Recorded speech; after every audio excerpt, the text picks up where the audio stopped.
Lord. ఏదైన వాగ్దానము కీర్తన 34:4 నాకు కలిగిన భయము అన్నిటిలో నుండి ఆయన నన్ను తప్పించాను. ఎంత గొప్ప వాగ్దానాన్ని దేవుడు మనకి ఈ దినము అనుగ్రహిస్తూ ఉన్నారండి. దేవుడు ఏమని సెలవిస్తూ ఉన్నారు అంటే ఆయన యొక్క కృపచేత మనకు కలిగిన భయములన్నిటిని తొలగించి మన జీవితంలో ఎల్లప్పుడూ కూడా భయము లేని జీవితాన్ని మనకి అనుగ్రహిస్తారంట.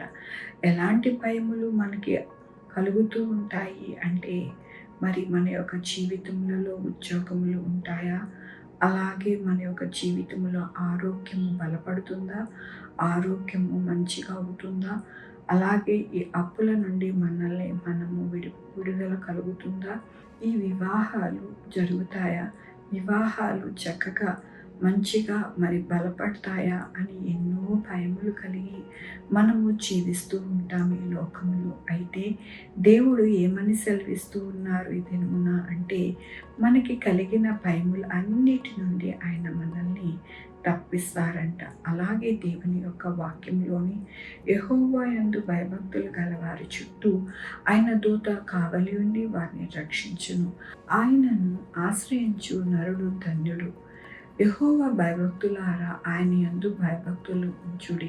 అవునండి, మన యొక్క జీవితములలో మనము మన యొక్క బాధలు, కష్టములు, మనకి కలిగిన ఆపదలు అన్నిటిని కూడా పోవాలి అని అంటే మనము ఎలా ఉండాలి అంటే ఆయనని ఆశ్రయించే వారిగా ఉండాలి. ఆయన ఎల్లప్పుడూ కూడా ఆయన యందు భయభక్తులు కలిగి మనము జీవించాలి. అప్పుడు దేవుడు ఆయన యొక్క క్రియ ఎలాగుంటుంది మన జీవితంలో అంటే వారి చుట్టూ ఆయన దూత కావలి ఉండి వారిని రక్షించును. అలాగే వారి యొక్క జీవితము ధన్యకరముగా, ధన్యురాలుగా ఉంటుందని దేవుడు సెలవిస్తూ ఉన్నారు. మరి ఇట్టి భాగ్యాన్ని మనము పొందుకోవాలి అంటే ఎల్లప్పుడూ కూడా ఆయన యొక్క కృపతో ఆయన యందు భయభక్తులు కలిగి మనము జీవించాలి. అప్పుడు మన జీవితంలో ఎక్కడ కూడా నష్టము అనేది లేకుండా, బాధ అనేది లేకుండా, ఇబ్బంది, ఇరుకు అనేది లేకుండా మనము మన జీవితము వెళ్ళబుచ్చుతామని దేవుడు సెలవిస్తూ ఉన్నారు. అదే కాకుండా ఆయన దూత మనల్ని ఎల్లప్పుడూ కూడా కాచి కాపాడుతూ భద్రపరుస్తూ మన యొక్క జీవితంలోనూ ఎక్కడ కూడా నష్టము, కన్నీరు రాకుండా దేవుడు మనకి సహాయం చేస్తాను అంటున్నారు. మరి మనం ఎందుకు ఇబ్బంది పడాలి, మనం ఎందుకు బాధపడాలి? మనము ఎల్లప్పుడూ కూడా ఆయన యందు భయభక్తులు కలిగేటట్టుగా మన జీవితాలని చూసుకుంటూ మన బిడ్డల జీవితాలని నడిపించుకుంటే కనుక మన జీవితము ఎల్లప్పుడూ కూడా ధన్యకరముగాను, అలాగే ఎల్లప్పుడూ కూడా చక్కటైన ఆరోగ్యవంతమైన జీవితము మనము గడుపుతామని దేవుడు ఈ దినమున సెలవిస్తూ ఉన్నందుకు దేవునికి వందనాలు చెల్లిస్తూ ఉన్నాను. ఈ దినమున పుట్టినరోజు, పెళ్లి రోజు అనేక శుభదినములు చేసుకుంటున్న వారందరికీ కూడా నిండారుగా శుభాకాంక్షలు తెలియజేస్తూ ఉన్నానండి. మీ జీవితంలో దేవుని యొక్క ఆశీర్వాదము, ఆయన బహుమానము, దీవెన మీకు కలుగును గాక. ప్రార్థించుకుందామండి.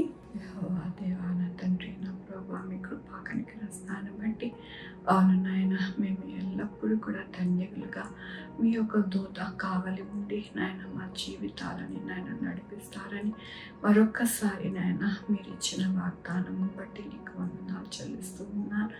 అయ్యా నాయన, నా తండ్రి, దినము నా పుట్టినరోజు, పెళ్లి రోజు అనేక శుభదినములు చేసుకుంటున్నారు. అందరినీ దీవించండి, ఆశీర్వదించండి, మీ బహుమానము అనుగ్రహించండి. మా కొరకు ప్రార్థించమన్న వారిని వారి యొక్క బిడ్డల భవిష్యత్తు, ఆరోగ్యములు, వారి రక్షణ, వారి చదువు నాయనా, నా తండ్రి, ప్రతిదీ కూడా మీరు తోడై ఉండండి. ఉద్యోగాలలో నాయన నా తండ్రి, వ్యాపారాలలో అన్నిట్లో తోడై ఉండండి. Sugar, baby, thyroid, heart problem, kidney problem, AIDS, cancer, నరాల బలహీనత, పారాలసిస్, గ్యాస్ట్రిక్ ట్రబుల్, ప్రతి విధమైన అనారోగ్యాన్ని స్వస్థపరచు.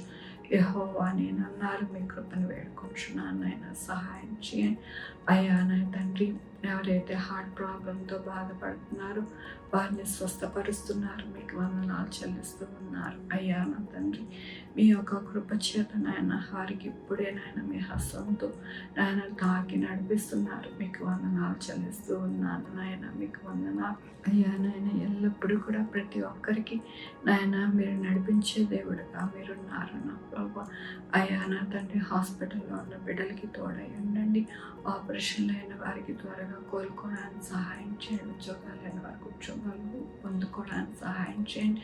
బిడ్డలు లేని వారికి బిడ్డలు దయచేయండి. బిడ్డలకి సుఖమైన కాన్పు దయచేసి తల్లి బిడ్డ క్షేమం ఉండడానికి సహాయం చేయండి నాయన. ట్యూమర్స్ రాకుండా సహాయం చేయండి నాయన. ఎక్కడ కూడా ఎటువంటి నాయన క్యాన్సర్ రాకుండా సహాయం చేయండి నా ప్రభు. మీ యొక్క కృప చేత ప్రతి ఒక్కరికి నాయన బలపరచండి నాయన. సహాయం చేయండి నా ప్రభు.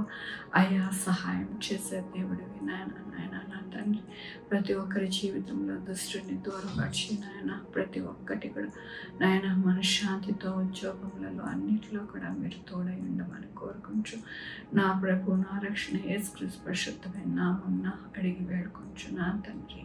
ఆమె తండ్రి, కుమార, పరిశుద్ధాత్మ సదాకాలము మనందరికీ తోడై ఉండునుగాక. ఆమె. God bless you.